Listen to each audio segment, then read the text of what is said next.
Shabbat Shalom. Today I'd like to talk about a topic that is not so comfortable for most of us. It's the topic of fear. There are many different qualities of fear, many things of which a person might be afraid of in this world.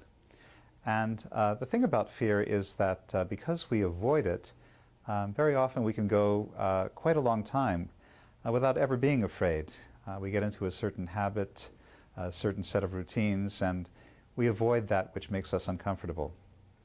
However, God, the divine healer, the divine surgeon, I believe sometimes has to cut in the very place where we hurt the most. And if one has fears that one has been assiduously avoiding throughout the length and breadth of one's life, I think God will, or life or the universe will find ways to arrange things that you will have to face those fears sooner or later. And the Psalms actually speak a lot about fear.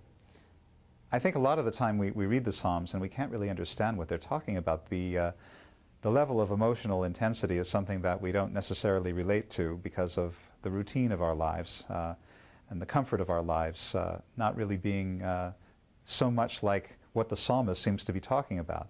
However, again, when the surgeon, the divine surgeon, cuts and it's in a tender place where we have to face an uncomfortable situation where we're being pushed to our limits, suddenly the Psalms make a great deal of sense. And the terminology of the Psalms hits right home.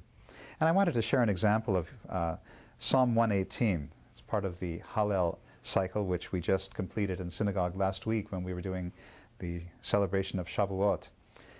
And this is what it says: "In my distress I called to the Lord. He answered by setting me free. The Lord is with me, I shall not fear. What can mortals do to me? With the Lord at my side, the best help of all, I will yet see the fall of my foes. Better to depend on the Lord than to trust in mortals. Better to depend on the Lord than to trust in the powerful. Though all nations surrounded me, in the Lord's name I overcame them. Though they surrounded and encircled me, in the Lord's name I overcame them. Though they surrounded me like bees, they were snuffed out like burning thorns. In the Lord's name I overcame them." So here's this battle scene. And it's not necessarily a literal battle, but more like a battle with perhaps one's emotions, or perhaps with one's close relations, or perhaps in a situation wherever one happens to be. There's a situation that develops that causes one great fear and causes one actually to turn to God for some kind of help.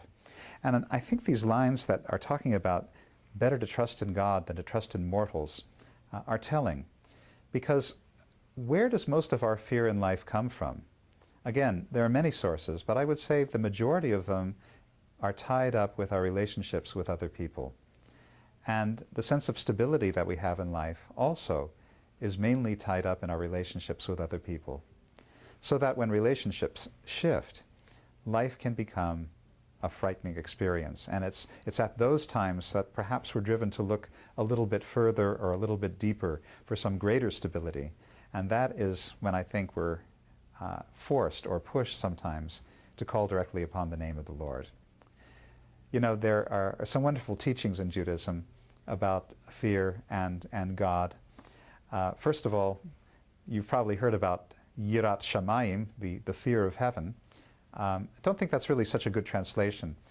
More like awe of heaven or awe of God is a better translation. And one of the great Hasidic Rebbes, Rabbi Nachman of Breslov, used to like to teach that if one is truly in awe of God, if one truly has that at the basis of one's awareness and at the basis of one's actions, then there is nothing in the world of which one needs to be afraid. I've always found that to be a powerful teaching. And another one from Rabbi Baruch of Medjugorje, this was the grandson of the Baal Shem Tov. He said, "What a wonderful place the world is if we don't lose our hearts to it. And what an awful and terrible place it is if we do." So there is this sense that if we are rooted in the self, if we are rooted in spirit, if we are rooted in God, then there's nothing else of which we really need to be afraid. And if we're not, the possibilities of fear are simply endless. And as I said, I think God will sometimes arrange circumstances in such a way that we have no choice but to experience our fears, and by facing our fears, confronting them directly, we have the best chance of overcoming them. So if you are feeling fearful, I guess the message is not to worry. It's a temporary, passing situation, and help is on the way.